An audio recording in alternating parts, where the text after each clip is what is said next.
Alléluia. Gloire à Jésus.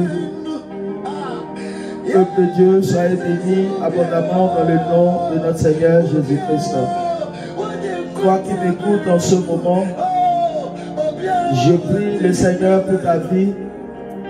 Je prie le Seigneur pour ta famille, pour ton foyer. Je prie le Seigneur pour tes activités. Je prie le Seigneur pour tes projets, afin qu'il déverse sa grâce, sa bénédiction sur toi et ta maison. Je prie que la paix de notre Seigneur règne dans ta vie, dans ton foyer, dans la vie de tes enfants et dans la vie de tous tes proches. Ce matin, c'est une joie pour moi d'être en votre compagnie pour apporter ce message qui va certainement nourrir un bien-aimé, une bien-aimée, un frère, une soeur. En ce moment difficile qu'elle traverse ou qu'il traverse et qui aimerait que le Seigneur lui parle. Bien-aimé, dans le Seigneur, je vais te dire la vérité que Dieu n'abandonne pas ses enfants. L'Éternel ne t'a pas abandonné, il est avec toi. Dieu, il est dans ton combat, il est devant toi, il est derrière toi. À gauche, il est avec toi. À droite, il est avec toi. Partout où tu passes, il est avec toi. Élu de Dieu, si tu m'écoutes en ce moment, sache que l'Éternel est en train de te parler. Je vais d'abord me présenter. Je suis le serviteur de Dieu, Ézéchiel. Je suis membre de la famille Trompette des élus. Et nous sommes ici à la montagne, réservoir de Siloé, précisément dans le village de Rédier de Sounou. Alors si tu m'écoutes, tu me vois depuis le lieu de la montagne, depuis le village. Que le Seigneur proclame une parole sur ta vie, afin que ta vie change, afin que ton histoire change, afin que ta situation que tu vis, que tu traverses en ce moment, connaisse un changement. Je prie que l'Éternel se révèle à toi et qu'il te conduise dans sa volonté parfaite et qu'il t'amène dans sa présence afin que tu puisses avoir sa crainte. Car si nous aimons ce Dieu, nous devons le craindre. L'Éternel est avec toi, mon frère, ma soeur, je continue de te le dire. Parce que l'Éternel veille sur toi. Il t'a gardé. Il a veillé sur la vie de ton foyer, la vie de tes enfants. Il a veillé sur toi-même. Il a veillé sur ton ministère. Si tu pouvais savoir ce que l'ennemi aurait programmé pour toi. La prière de l'ennemi, c'est de ne pas te voir survivre. C'est de ne pas te voir te réveiller. Mais Dieu a décidé le contraire parce qu'il est Dieu. Et quand Dieu décide, personne ne peut aller à l'encontre. Parce que c'est lui qui décide. Alors que toute la gloire soit à lui. Et que toute la puissance lui revienne. Au nom de Jésus-Christ, nous avions prié. Alors je vais prier rapidement pour remettre notre message de ce matin entre les mains du Seigneur Jésus-Christ. Père éternel, Dieu de gloire, Dieu de bonté, je prie ce matin pour la vie de tous tes enfants qui m'écouteront et qui prendront le temps à lire ce message, à écouter ce message, que ta main les visite. Seigneur, que tu as accompli de grandes choses dans leur vie, que quelque chose change radicalement, Seigneur, que depuis la maison, là où ils sont, où ils se trouvent, que ça soit dans leur lieu d'activité, de travail, Seigneur, révèle-toi à eux et dis un mot, Seigneur, et sur les larmes, Seigneur, toi qui entends nos cris, toi qui écoutes nos prières, en ce moment, je prie que tes regards soient sur nous et que tu nous viennes au secours, que tu nous viennes en aide. Car c'est toi seul notre appui. Et tout ce que nous voulons faire, Seigneur, nous le remettons entre tes mains. Nous prions que l'atmosphère soit sous ton contrôle et que ton Esprit Saint règne au milieu de nous et que ta présence se manifeste, que les anges célestes campent autour de nous, Seigneur, et que toute une armée céleste maintenant descend en ce lieu pour que le roi de gloire fasse son entrée. Éternel, je te bénis, je te dis merci, car tout ce que tu fais est bon. Merci, Seigneur. Alléluia. Bien-aimé dans le Seigneur, je bénis le Seigneur pour ta vie. Dieu, il t'aime. Jésus t'aime. Jésus t'a choisi pour de grandes choses. Jésus a de grands projets pour toi. Et Jésus veut faire de grandes choses avec ta vie. Il veut faire de grandes choses avec ton foyer. Il veut faire de grandes choses avec ta famille. Mais cependant, l'Esprit de Dieu m'a réveillé ce matin. Et l'inspiration que j'ai reçue est que je dois parler de Jésus à quelqu'un. Je dois adresser un message de la part du Seigneur à quelqu'un. Je ne sais pas si c'est toi. Et que c'est toi qui tombes sur cette vidéo en ce moment. Mais cette parole, ce message s'adresse à toi particulièrement. Le Seigneur, en me réveillant ce matin, m'a dit: sur quelle origine est bâtie nos vies? Parce que beaucoup de ces enfants pleurent. Beaucoup de ces enfants vivent des moments difficiles, traversent des moments difficiles, ce que nous appelons les tempêtes, les vents. Le Seigneur va me dire: serviteur, quelle est l'origine de leur problème? Quelle est l'origine du problème de leur vie? D'où vient le problème? Effectivement, nous voulons parler de l'origine. Chacun de nous a une origine. J'ai une origine, toi aussi tu as une origine. Je ne connais pas ton origine, mais moi je connais mon origine. Je sais que je suis sorti d'une origine Yoruba. Et toi aussi, tu dois pouvoir connaître de quelle origine tu appartiens, où tu es sorti. Vous saviez, l'origine peut détruire beaucoup de choses dans la vie d'un être humain. Parce que nous qui sommes venus à Christ, nous ne sommes pas nés étant chrétiens, mais nous sommes venus d'abord dans le monde. Et on nous a enfantés, nous sommes venus dans le péché, nous avions vécu dans le péché. C'est pourquoi dans Romains, il est dit: car tous ont péché et sont privés de la gloire de Dieu.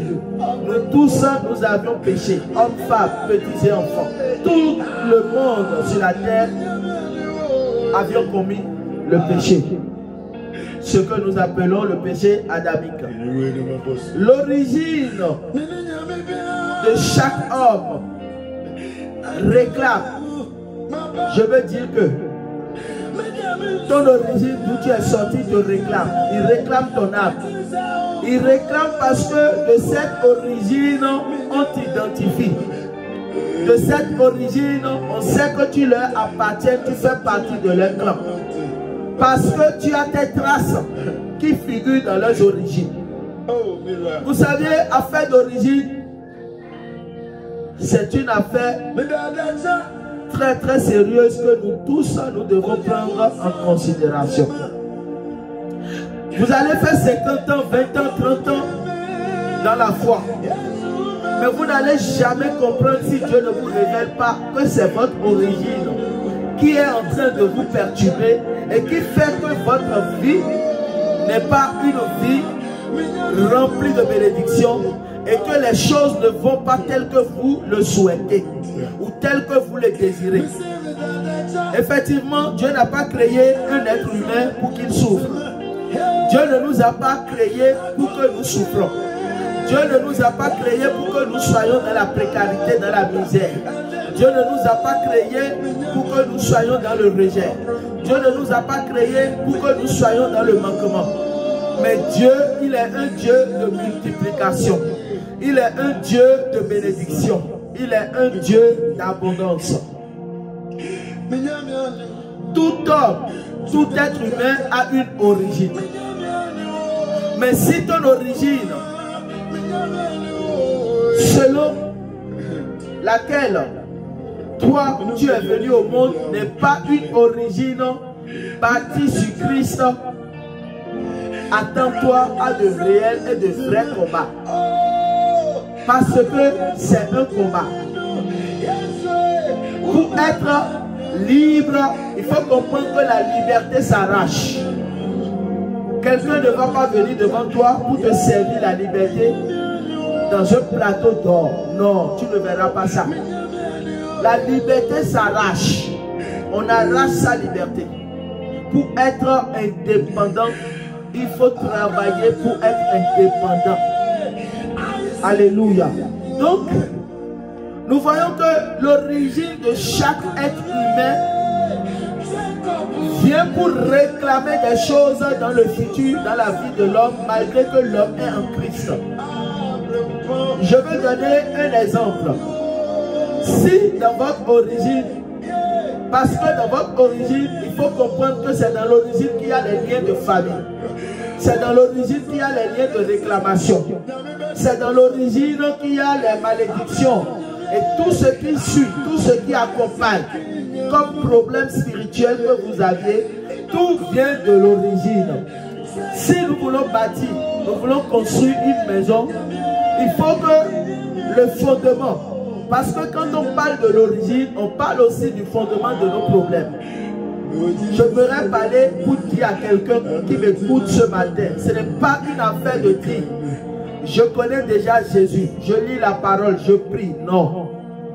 Les gens sont dans la foi, mais ils ont toujours des problèmes. C'est surtout ça que le Seigneur m'a fait comprendre ce matin pour que je vienne vous parler. Nous tous, nous avions des problèmes à l'origine.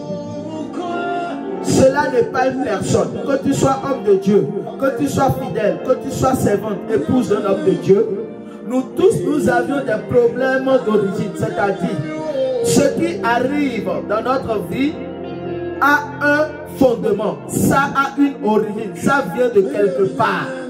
Le problème ne vient jamais sans qu'il y ait quelque chose qui lui donne l'accès, l'opportunité de venir.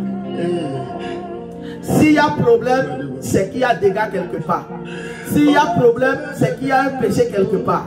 S'il y a problème, c'est qu'il y a eu quelque chose qui s'est passé quelque part. Et il faut soi-même examiner.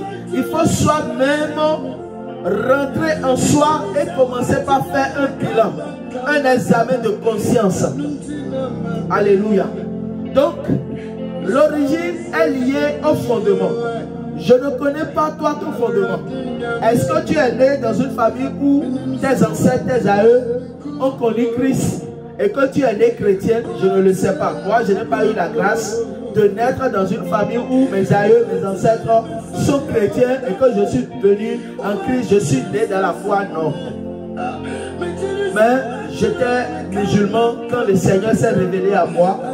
Et c'est là que j'ai connu Jésus et je suis venu à lui. Et il a fait de moi son serviteur. Malgré que je sois serviteur de Dieu, cela ne voudrait pas dire que les problèmes sont terminés. Non. Parce que les problèmes spirituels viendront tous les jours. Tant que nous sommes sur cette terre, nous aurions de grands combats. Nous aurions des choses pas possibles qui vont arriver. Que ça soit en mal, que ça soit en bien, nous devons nous apprêter pour affronter cela. C'est pourquoi nous sommes des soldats. Nous sommes des disciples. Alléluia. Donc, le fondement, l'origine, la fondation, tel que vous voulez, vous pouvez appeler ça origine, vous pouvez appeler ça fondation, vous pouvez appeler ça fondement. Quelqu'un d'autre peut appeler ça aussi le nœud. Le nœud du problème, ça vient d'où? Je prends l'exemple d'une maison que nous voulons construire si la fondation n'est pas bonne et que nous n'avions pas travaillé d'abord et analysé le sol avant de pouvoir maintenant décider de construire quelque chose de bien ou de construire un immeuble. nous sommes sûrs qu'à un moment donné, il y aurait un tremblement. Il y aurait un problème et cet immeuble va s'écrouler. Pourquoi? Parce qu'il n'y a pas eu étude de sol. On n'a pas eu à poser un bon fondement. On n'a pas eu à travailler sur l'origine. Et tout homme qui vient en Christ, tout enfant de Dieu, à un moment donné, doit pouvoir chercher la face de Dieu, rentrer en prière pour prier sincèrement, prier avec zèle, prier avec, c'est-à-dire, il doit prier avec persévérance pour ses propres problèmes spirituels. Parce que tes problèmes ne sont pas mes problèmes. J'ai mes problèmes, tu as tes problèmes. Nous avions nos problèmes. Chacun a des problèmes. Aujourd'hui, l'église est remplie de gens qui ont des problèmes. Dans le monde, les gens ont des problèmes. L'église aussi a des problèmes. Tout le monde a des problèmes sur cette terre. Mais qui peut donner solution à ces problèmes? Parce que s'il y a problème, il doit avoir forcément solution. Mais la seule personne capable de donner solution à nos problèmes, c'est Jésus-Christ. C'est pourquoi, tant que vous n'êtes pas à l'abri et que vous n'êtes pas sous l'abri de ce Dieu très haut, les problèmes vont vous maltraiter. Les problèmes vont vous malmener. Parce que les problèmes donnent accès à l'ennemi. L'ennemi que j'appelle qui? Satan, le diable. Vous savez, le diable aussi est jaloux, tout comme notre Dieu, il est un Dieu jaloux. Partout où Dieu décide d'élever son enfant, son fils, sa fille, son serviteur, sa servante, c'est en même temps, au même endroit que le diable, Lucifer, Satan, qui est l'accusateur des frères, lui aussi se présente. Ce n'est pas pour rien que le diable s'est présenté pour réclamer le corps de Moïse. Alléluia. Donc nous devons comprendre que chacun a des problèmes d'origine. Ce n'est pas une affaire de dire j'ai fréquenté les œuvres de Dieu, j'ai parcouru les camps de prière, j'ai parcouru plusieurs assemblées, mais mes problèmes ne sont pas vraiment terminés. C'est comme si les problèmes perdus encore dans le temps. Bien-aimé, j'aimerais te dire, c'est parce que tu n'as pas encore compris que ton problème, tes problèmes, c'est à l'origine. Et quand je parle de l'origine, je parle déjà du début de ton enfance. Quand tu étais petit, quand tu étais né, qu'est-ce qui s'est passé? Quelle est la parole qu'on a dit sur toi? Qui sont ceux qui t'ont pris, qui t'ont lavé? Le premier bien qu'on t'a donné. Qui tu as offensé dans ta vie? Quelle est cette parole de malédiction que quelqu'un a prononcée sur toi? Et cette parole a pris effet sur ta vie. Et depuis ce temps, tu ne fais que avoir des blocages sur des blocages. Bien-aimé, problème d'origine, c'est le vrai problème qui gangrène nos vies aujourd'hui dans l'église. Nous sommes chrétiens, mais les problèmes ne terminent jamais. Aujourd'hui, le chrétien, il a des tonnes de problèmes. Parce qu'il n'a pas pu attaquer l'origine. Et si tu n'attaques pas ton origine, cela va te rattraper dans 10 ans, dans 15 ans, dans 20 ans.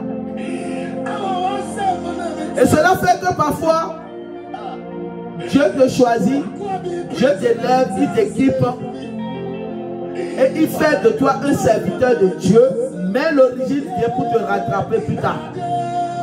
Parce que le travail de l'origine n'a pas été fait, ou a été bâclé. Et on n'a pas pris soin de travailler sur l'origine. C'est pourquoi je dis, c'est capital. Chacun de nous a une origine. C'est vrai, parmi nous, il y en a qui n'ont plus leurs parents en vie parce qu'il y a déjà les parents qui sont décédés. Mais vous devez prier pour que Dieu vous révèle votre origine. Qu'est-ce qui a été dit? Qu'est-ce qui a été fait depuis votre naissance, durant votre enfance? Quel est ce que vous-même vous aviez fait de votre propre main? Et que cela est en train de réclamer. C'est pourquoi je dis, il n'y a pas de fumée sans feu. Certains moments, on pense que certainement, c'est l'homme de Dieu qui n'est pas loin. C'est l'homme de Dieu qui manque d'onction. Ou c'est l'homme de Dieu, Dieu n'est pas avec lui. Non, tout n'est pas ça. Mais le vrai problème, c'est que chacun de nous doit pouvoir prendre une décision ferme, radicale, de pouvoir affronter l'origine. L'origine part de là où tu es sorti, la famille dans laquelle tu es né. Qu'est-ce que les gens adorent dans cette famille-là? Si les gens adorent le Dieu soleil et que toi tu décides d'adorer Jésus, il faut comprendre qu'il y a opposition. Dieu soleil ne va pas vouloir que toi tu ailles adorer Jésus. Malgré qu'il sait que Jésus est le suprême. Jésus prime sur tout, Jésus est Dieu. Il ne va pas vouloir que toi tu adores Dieu véritable. Il va te mettre les bâtons dans les roues. Mais le jour où tu vas rentrer dans un moment de jeûne et prière, c'est dans ce moment que tu vas voir que le Saint-Esprit va te révéler tout ce qui est caché. Et quand le Saint-Esprit te révèle, lui ne te le révèle pas à moitié. Mais il te révèle et il te donne en même temps les solutions. C'est là où Dieu, il est Dieu. C'est pourquoi nous ne pouvons pas compter sur la chair. Tu vas aller voir certainement les marabouts. Tu vas leur dire, j'ai des problèmes. Je veux me marier. Je veux le mariage. Je n'ai pas d'enfant. Oh, je veux avoir une activité. Oh, ma vie ne va pas bien. Problème sur problème. Mes enfants meurent. À tel âge, je n'évolue pas. Mes promotions ont évolué. Mais moi, je suis toujours derrière. Oh, la Bible dit, tu seras la tête et non la queue. Est-ce nous qui sommes en contradiction avec la parole de Dieu ou c'est la parole de Dieu qui nous ment? Alors que la parole de Dieu est une parole de vérité. C'est une parole de puissance. Et cette parole ne ment pas. Élu de Dieu, à vrai dire, le problème qui est à l'origine va tout gangrener dans ta vie. C'est comme si je prends un panier et je mets les tomates dedans. Et maintenant je prends une tomate pourrie et j'enfonce parmi les autres tomates. Le fait que la seule tomate pourrie est rentrée parmi les autres tomates, ça va infecter tous les autres tomates qui sont dans le panier. Un seul problème peut engendrer plusieurs problèmes dans ta vie. Problème de mari de nuit, problème de femme de nuit, problème de blocage, problème de limitation, problème de rejet. Un seul problème est capable d'ouvrir la porte aux autres problèmes. Parce que le péché égale à problème. Problème sur problème. Celui qui a des problèmes a besoin de délivrance. Et c'est dans la délivrance qu'il doit recevoir la solution. Et quand Dieu donne la solution, il te délivre de tous les liens. Les liens de famille dont on parle, c'est toujours à l'origine. Si ton père n'a pas pu construire une maison de son vivant, toi le fils, pour construire une maison, je te dis la vérité, tu vas beaucoup travailler. Pourquoi? Parce que ton père qui t'a mis au monde n'a pas pu s'acheter une parcelle. Et toi l'enfant, il te sera aussi difficile de payer une parcelle. Ce sont les liens héréditaires, les liens générationnels. Dans ta maison, si les gens meurent à 50 ans, si tu ne sais pas faire, 50 ans va venir, toi-même tu vas mourir. Parce que c'est l'origine ça. C'est comme ça qu'on vous a déjà mis dans la famille. Si ta mère qui t'a mis au monde n'est pas restée sous le toit d'un homme, toi aussi en tant que femme, tu ne trouveras pas un mari qui va te prendre pour t'honorer, pour que tu sois sous le toit d'un homme. Parce que ta maman, elle a fait le tour jusqu'à, elle est venue dans la maison familiale. Toi-même, si tu ne sais pas faire, et que tu ne viens pas te cacher en Jésus, ta vie sera aussi comme leur vie. Pourquoi? Parce que c'est l'origine ça. Si dans ta famille, les gens ont dit, personne ne doit réussir, c'est que toi, tu ne vas pas réussir. Et il y a de ces familles, vous allez voir, vous allez étudier, vous aurez des diplômes, mais vous n'aurez pas d'emploi. Et ce sont des gens, quand vous voyez, ils parlent bien, ils sont intellectuels, mais ils n'ont pas de bureau, ils n'ont pas de travail, on ne les reconnaît pas. Leur diplôme s'arrête dans leur maison et leur français s'arrête aussi dans leur maison. Ils sont intellectuels dans leur maison et non dans l'administration. Et il y a tous ces problèmes. Si tu es un homme, ton père a vécu dans la polygamie. Et nous tous qui avions vécu dans la polygamie, parce que moi aussi je suis resté dans une famille polygame, on connaît la douleur, on connaît la souffrance, on connaît la maltraitance. Si toi aussi aujourd'hui, tu veux vivre pour ne pas retourner comme lui aussi il a fini, pour ne pas te retrouver dans la polygamie, tu as l'intérêt très tôt de venir t'attacher à Jésus. Pourquoi? Parce que les mêmes liens demeurent. Parce que n'oublie pas, tu portes un nom de famille. Et quand même tu es en Christ, hein, tout ce qu'on dit en Christ ici, c'est spirituel. Mais tu as une famille biologique. C'est vrai aujourd'hui quand nous venons en Christ, on nous fait passer par le processus, le baptême. On va te demander quel nom tu as reçu, le nouveau nom. Parce que le nom aussi a en même temps d'affinité avec l'origine. Le nom qu'on t'a donné, c'est sous quelle inspiration qu'on t'a donné ce nom? Qui est celui qui t'a donné le nom? Comment cette personne a été inspirée pour te donner le nom? Le nom traduit quoi? Tu dois pouvoir aussi connaître la définition du nom que toi-même tu portes. Parce que tous les noms ne traduisent pas les mêmes choses. Il y a des noms que nous portons, mais qui sont des noms de malheur, qui sont des noms de tristesse. Et tu ne sais pas dans quelle inspiration, en quel événement, en quelle période les gens t'ont donné ce nom. Et tu vois que tu as eu ce nom-là. Mais derrière ce nom, il y a les liens. Derrière ce nom, il y a les actes. Derrière ce nom, il y a les portes qui sont ouvertes. Où l'ennemi peut venir te réclamer des choses. Il peut venir réclamer ton étoile, ton âme. Il peut venir réclamer ta bénédiction. Voilà comment la vie de plusieurs sont détruites à cause de l'origine. Parce qu'ils n'ont pas su travailler leur origine. L'origine qui est liée au fondement. Donc si le nom que toi tu portes n'est pas un nom que le Seigneur t'a donné, et que le nom que tu portes mérite d'être changé, et que toi tu ne le sais pas, tu vas demeurer tel sous ce nom, et ta vie n'aura même pas de sens. Tu vas te lever tous les jours, dire que c'est le sorcier de ton village qui t'attaque. Parce que toi-même tu ne veux pas te décider. Tu ne veux pas maintenant accepter Jésus-Christ. Tu ne veux pas maintenant rentrer dans la vision de Dieu, dans le plan de Dieu. Ce n'est pas pour rien que dans la Bible, nous avions vu que Abraham, pour mieux faire la volonté de Dieu, Dieu va changer son nom. Lui qui était Abraham va devenir Abraham.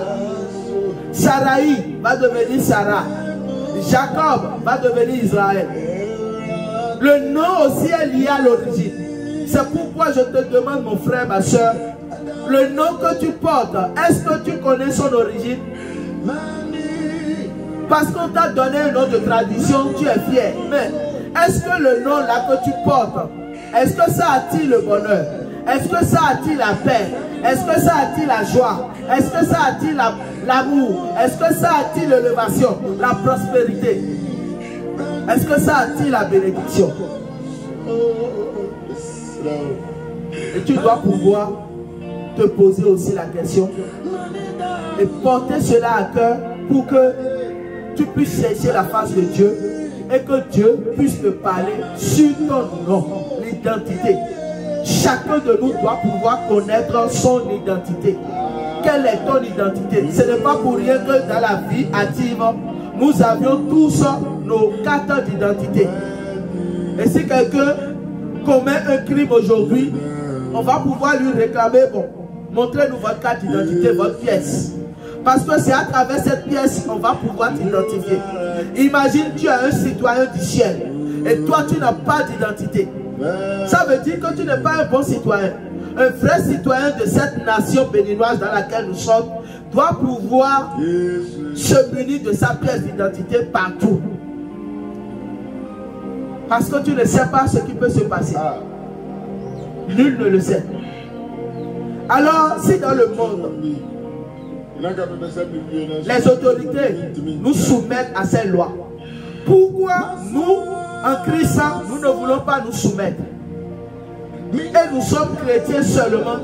Mais nous ne réfléchissons pas, nous ne discernons pas, nous ne rentrons pas en esprit pour mieux comprendre les choses spirituelles.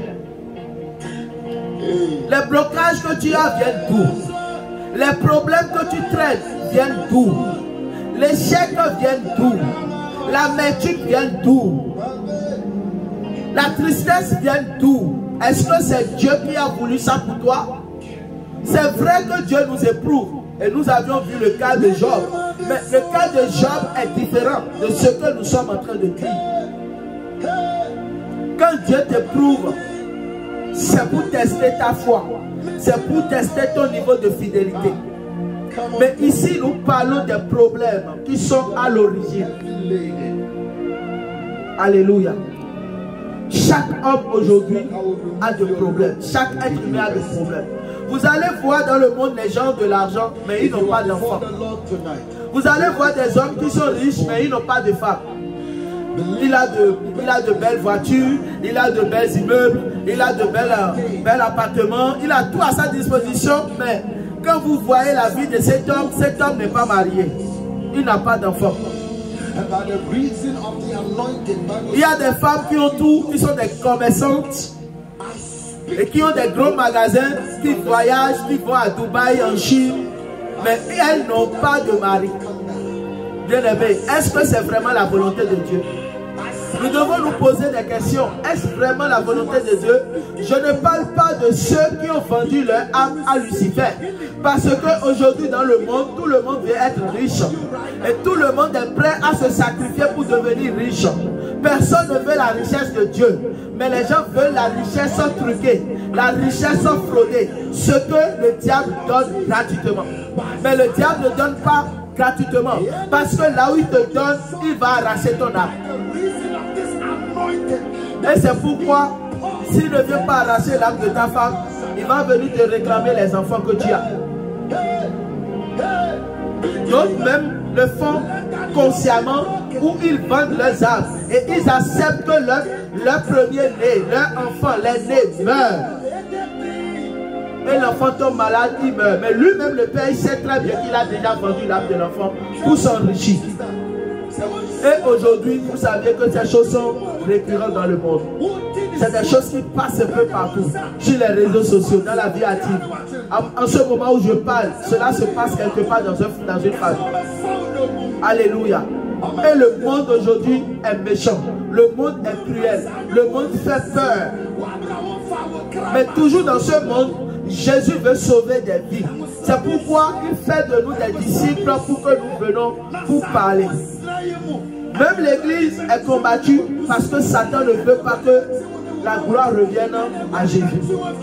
Mais qu'il veille ou pas, à la croix, Jésus a triomphé. À la mort, Jésus a vaincu. C'est pourquoi tout pouvoir nous a été donné de marcher sur les serpents et les scorpions. Alors, élu de Dieu, le problème que tu as vient de ton origine et tu dois pouvoir savoir aujourd'hui que tu as besoin de t'asseoir pour une bonne réflexion. Pour mieux comprendre d'où viennent les problèmes. Est-ce Dieu qui a créé ces problèmes pour toi? Dieu même a dit dans le livre de Matthieu 11, 8, il dit: venez à moi, vous tous qui êtes fatigués et chargés. Je vous donnerai du repos. Qu'est-ce qui t'a chargé? Ce sont des problèmes de la vie qui t'ont chargé. Ce sont les situations de la vie qui t'ont chargé. Et qui deviennent un fardeau lourd, un fardeau pesant sur toi. Mais Dieu dit: viens, viens, viens, viens, viens. Celui qui te dit viens, c'est parce qu'il a la solution. C'est pourquoi il te dit viens. Dieu ne va pas te demander de l'argent avant d'opérer. Parce que lui, il le donne gratuitement. Et il le fait gratuitement. Mais l'ennemi, lui, là où il te donne, il va te réclamer. Il ne le donne pas gratuitement, il va te réclamer. Alléluia. Il va te réclamer beaucoup de choses. Beaucoup de jeunes aujourd'hui qui deviennent fous. Ou beaucoup de jeunes qui meurent dans la fleur d'âge. Ils meurent très jeunes, précocement. Quand vous fouillez, vous allez voir. Ils sont déjà dans des petits sets, dans des sets pernicieux, où on leur fait croire qu'on peut tomber, on peut avoir l'argent facilement. Quel argent vous pouvez avoir sur cette terre facilement sans que vous ne transpirez, sans que vos sueurs ne sortent de vos fronts?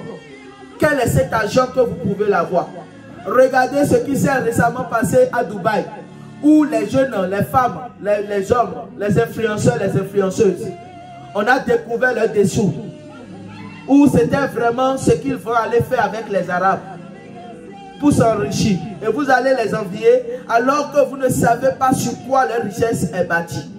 Parce que l'origine n'est pas bonne. Bien-aimés, le Seigneur veut que chacun de nous travaille sur son origine.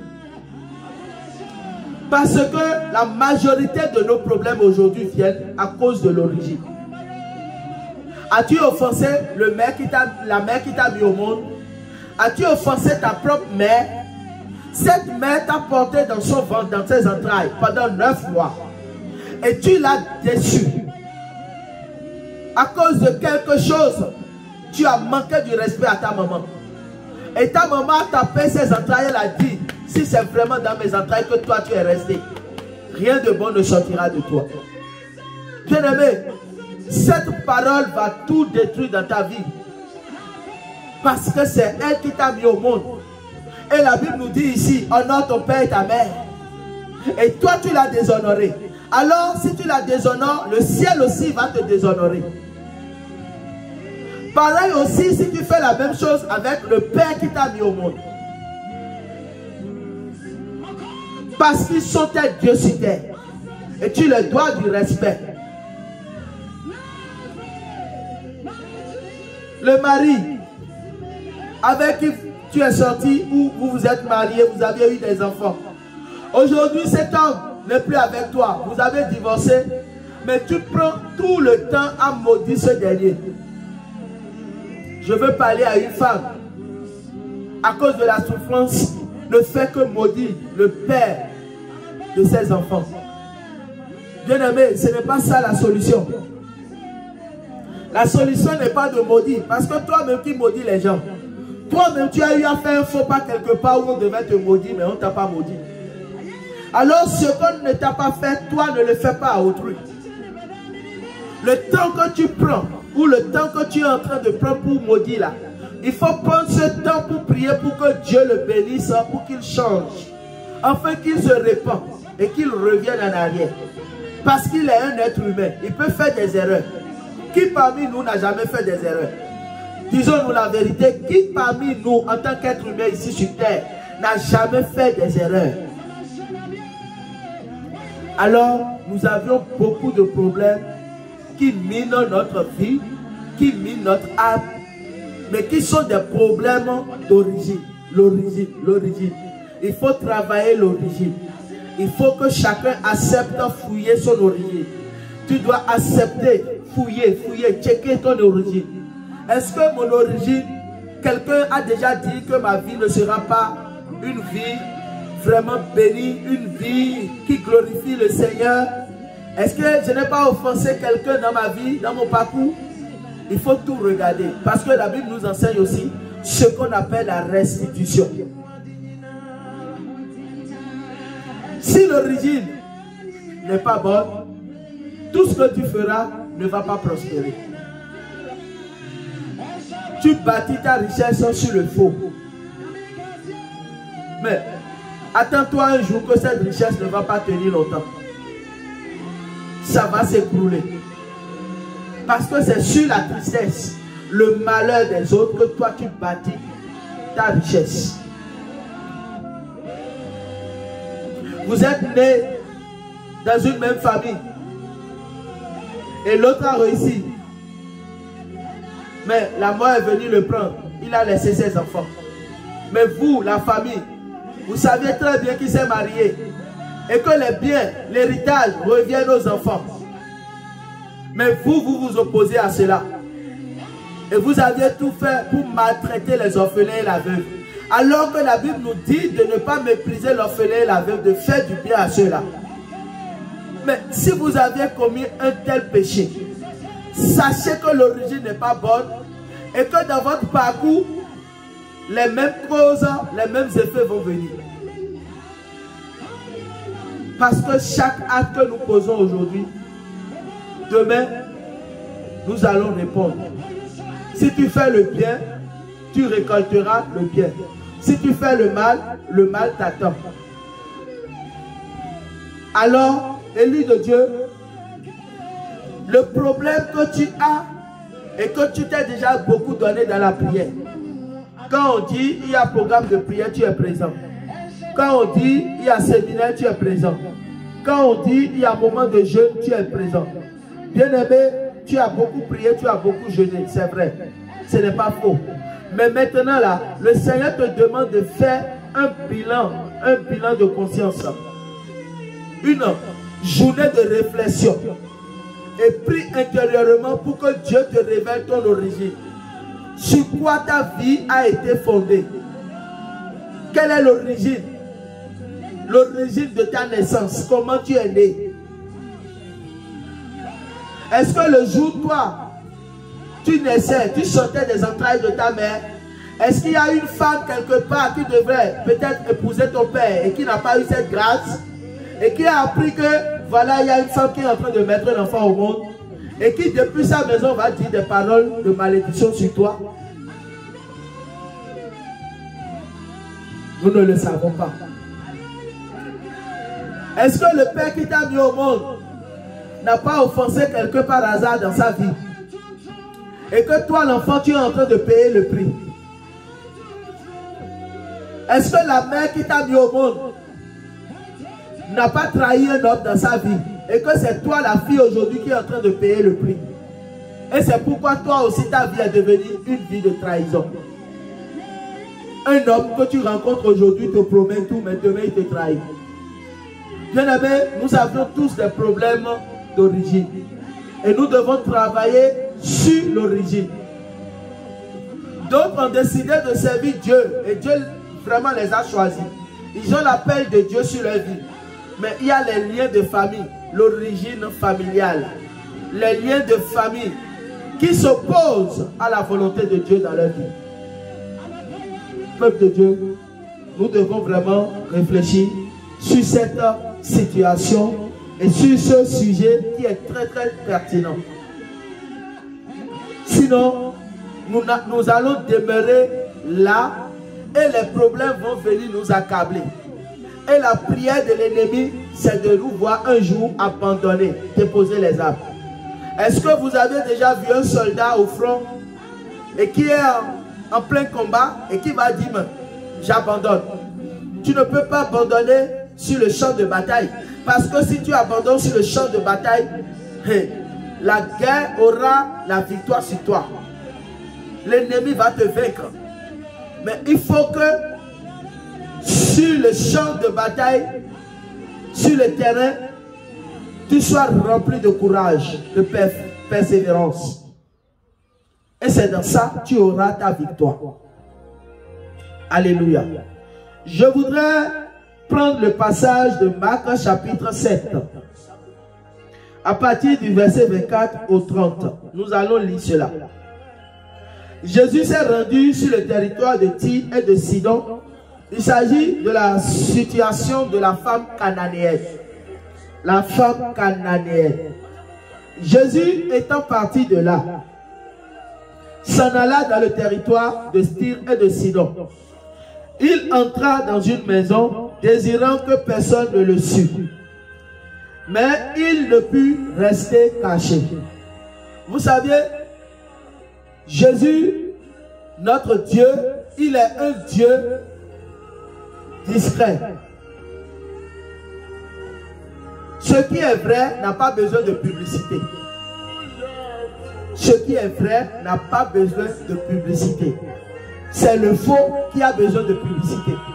Jésus ne s'agite pas. Jésus est discret. Il est humble. C'est pourquoi dans toute sa marche, tout ce qu'il fait ou tout ce qu'il apprend aux disciples à faire est rempli d'humilité et de discrétion. entre lui et les apôtres, on ne pouvait pas identifier qui était Jésus parce qu'il se ressemblait, tout comme les Chinois. Quand vous voyez les Chinois, vous avez du mal à les identifier parce qu'ils se ressemblent. Leur race, c'est comme la race des jumeaux. Alors, Jésus, rempli d'humilité, parce que partout où Jésus allait, il y avait une foule qui abondait. Si Jésus vient ici dans ce territoire, de village de Révier, de Sounou, je suis sûr que même les malades qui sont cachés dans les champs, les gens vont les faire sortir. Parce qu'ils ont entendu parler de Jésus qui est venu sur le territoire. Et c'était la même chose qui se passait aussi à l'époque. Et quand quelqu'un entend parler de Jésus qui fait son entrée, aussitôt les gens sortent depuis leur maison, les malades, les paralysés, les enfants handicapés, tous ceux-là, les malades qui sont dans les lits d'hôpitaux, dans les lits couchés, et qui ne peuvent même pas sortir parce que la maladie les a déjà cloués. Et ils attendent que la mort. Tous ceux-là, on les sort. Et Jésus doit passer pour prier pour chacun. C'était le ministère que Jésus a fait sur sa terre. Il n'a pas eu de repos pour lui-même. C'est pourquoi il n'a même pas pensé à s'acheter une parcelle sur cette terre pour y mettre son nom comme nous. On est attaché aux biens matériels aujourd'hui. Mais il n'a que pensé à comment faire pour sauver l'être humain. L'homme que vous voyez debout est possédé. Je dis bien, l'homme que vous voyez debout, l'homme est beau à l'apparence. La femme est belle à l'apparence, mais il y a les démons qui la possèdent. Mais qui peut vraiment intervenir? C'est Jésus. C'est lui, Jésus, qui guérit les cas compliqués. Les cas que le médecin ne peut pas guérir, c'est Jésus qui le fait. C'est lui qui guérit ces cas-là. Alors, la Bible dit qu'il est rentré dans cette ville de Tyr et de Sidon.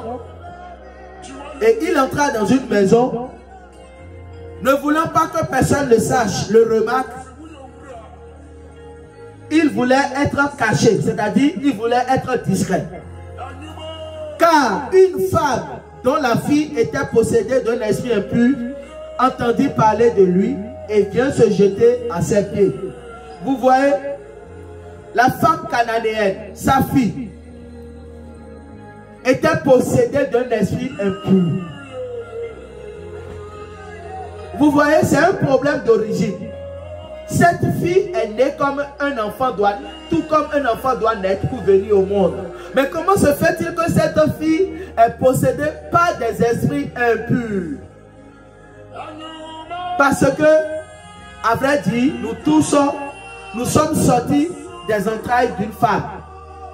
Et c'est une mère qui nous a mis au monde. Et nous portons en nous des gènes. Nous avions le sang qui coule dans nos veines.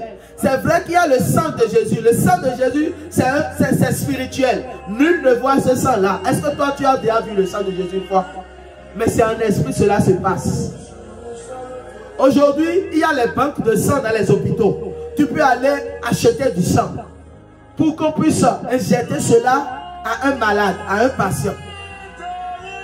Mais tu ne peux pas trouver le sang de Jésus quelque part pour aller acheter. Mais quand tu pries et quand tu es en esprit, c'est Dieu qui va te faire boire son sang. Toi qui étais anémié, toi qui souffrais d'une maladie de cancer, et les médecins ont dit que tu dois mourir. Mais c'est dans la prière que le Seigneur va envoyer ses anges pour t'abreuver de son sang. Et quand toi tu boiras ce sang-là, mais la maladie va disparaître. Parce que c'est le sang de Jésus-Christ. Mais nous, en tant qu'homme physique, parce que l'homme est composé de 3 entités, l'âme, le corps, l'esprit. Nous avions un corps physique. Et ce qui fait de nous un être humain. De la même manière que la Bible nous dit que notre corps est le temple du Saint-Esprit, c'est de la même manière que le diable, les démons veulent aussi faire de notre corps leur lieu de refuge. Donc, ce qui veut dire que si ce n'est pas Jésus, c'est le diable qui opère. Et ici, la Bible dit que la fille de cette femme était possédée d'un esprit impur. L'esprit de Dieu, c'est Jésus. L'esprit impur, c'est Satan, le diable. Entendu parler de lui et vient se jeter à ses pieds. Imaginez le nombre d'années, le nombre de jours, de semaines, de mois, que cette maman a pleuré la situation de sa fille. Parce que la fille est possédée par un esprit impur. Quelqu'un qui est possédé par un esprit impur ne s'appartient plus. Les esprits impurs vont la malmener, vont la maltraiter. Dieu seul sait ce que cette fille faisait dans le temps. Parce que quelqu'un qui est possédé, vous n'allez pas vouloir l'exposer. Vous allez vouloir garder ça pour prier jusqu'à ce que Dieu ne fasse un miracle sur sa vie. Surtout que c'est une mère. Et nous connaissons déjà la douleur d'une mère. Ce qui veut dire que ce cas est resté longtemps dans la maison. Et la maman pleurait jour et nuit en se disant un jour, quelqu'un viendra pour délivrer cette fille. Elle avait espoir qu'un jour, sa fille sera restaurée et sa vie va changer. Parce que si c'est les démons qui t'attaquent, mais tu seras maudit. Il n'y a plus de bénédiction. Les démons vont ouvrir la porte à la malédiction d'entrée. Alors que Dieu, lui, par son esprit, qui est l'esprit de Dieu, va te bénir. Mais Satan, par l'esprit impur, va te maudire. Alors, cette femme vient se jeter aux pieds de Jésus. Ce n'est pas elle seule qui a manifesté, qui a posé cet acte. Il y a plusieurs dans la Bible qui se sont jetés aussi aux pieds de Jésus. Parce que quand vous voyez Jésus, il faut comprendre que vous voyez l'homme de la situation. C'est lui qui a la situation. Et c'est lui qui tient la situation en main. Et c'est lui qui donne solution à la situation. Et cette femme savait déjà qui est Jésus. C'est pourquoi elle n'a pas regardé sa race. Elle n'a pas regardé ce qu'elle est. Mais elle est allée s'agenouiller aux pieds de Jésus. Le fait qu'elle est allée s'agenouiller aux pieds de Jésus, c'est un acte d'humilité. Elle est allée s'humilier devant Jésus. Parce que la situation de sa fille ne l'arrange pas. Cela la met mal à l'aise. Elle ne peut pas vouloir sortir avec la fille. La fille peut donner des réactions bizarres. C'est une honte pour elle. Elle est obligée de garder la fille dans sa chambre. Et il y a ces cas aujourd'hui où les gens ont des enfants qui ont attrapé la folie, mais qui gardent les enfants dans la maison. Pourquoi? Pour que cela ne soit pas une insulte pour la famille. Et il y a de ces cas-là, surmenés, dépressifs, toute catégorie. La Bible dit que cette femme était grecque, syro-phénicienne d'origine. La Bible a précisé l'origine de cette femme. L'origine de cette femme démontre déjà, pour que nous comprenions d'où la fille, qui est la fille de cette femme, a contracté les démons. D'où les problèmes sont venus. D'où cette femme, sa fille a eu les problèmes. Et quand la Bible précise l'origine de cette dame, cela voudra aussi dire que, en temps normal, cette femme n'est pas digne de s'approcher de Jésus. Mais la situation a fait qu'elle est allée croiser Jésus. Je vous dis la vérité, nos amis, nos frères musulmans sont dans le mois de jeûne de Ramadan. Et cela a coïncidé avec la célébration de Pâques. Les chrétiens aussi ont fêté Pâques. Vous savez, Dieu ne fait acception de personne sur cette terre. Et je dis, avant que Jésus ne revienne pour chercher son église, avant que Jésus ne revienne pour l'enlèvement, pour chercher les saints, j'ai la foi qu'il y a encore beaucoup de musulmans que le Seigneur va sortir de leur lieu de culte pour qu'ils comprennent que Jésus-Christ est venu pour les sauver eux aussi.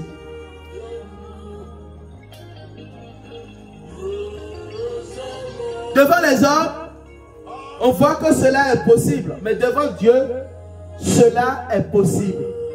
L'évangile peut aller chercher un imam dans la mosquée.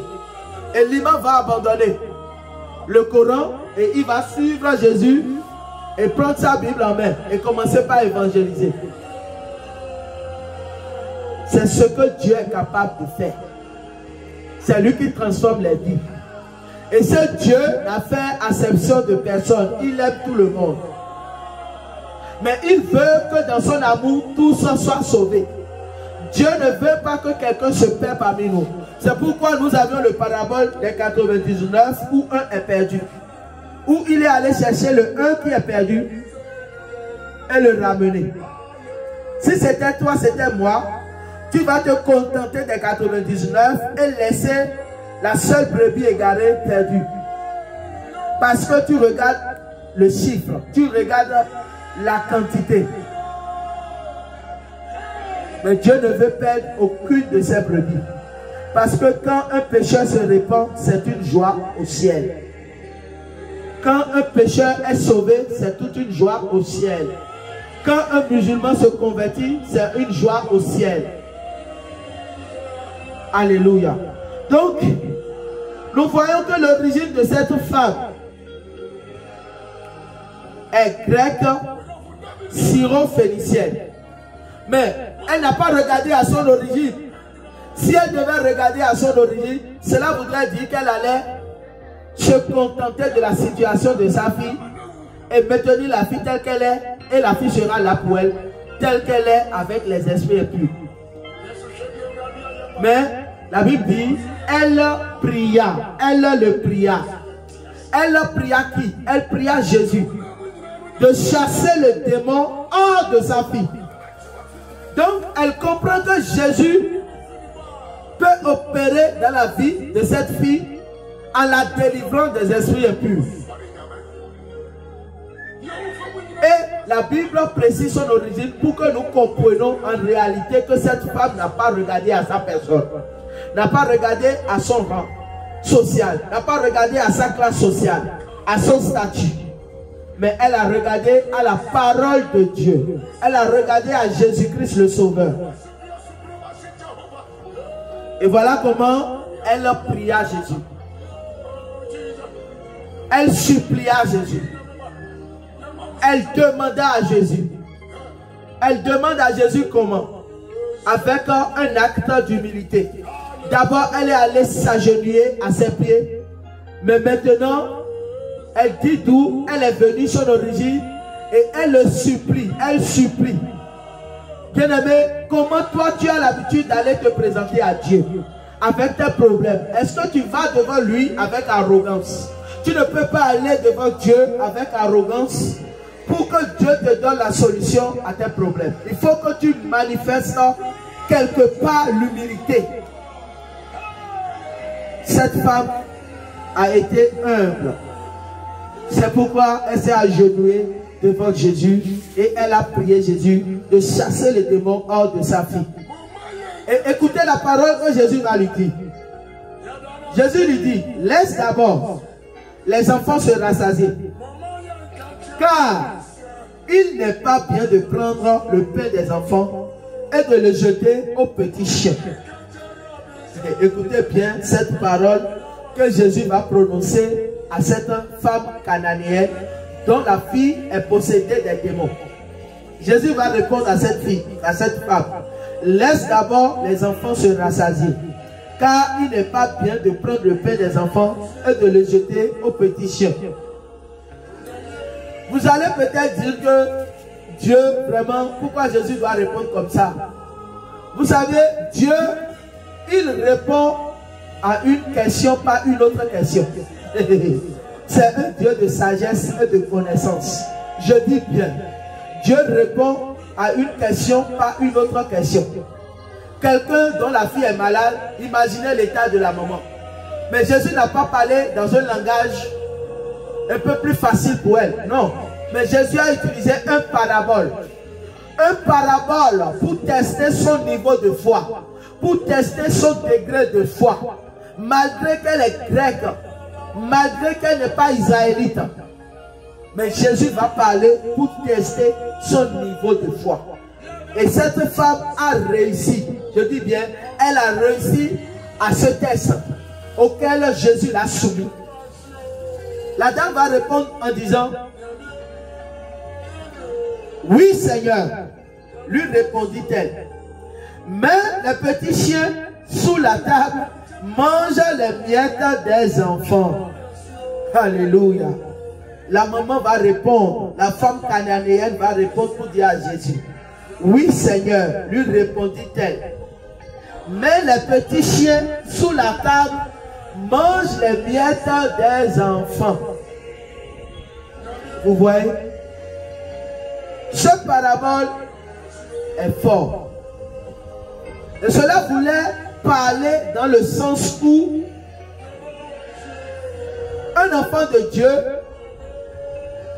qui détient une grâce,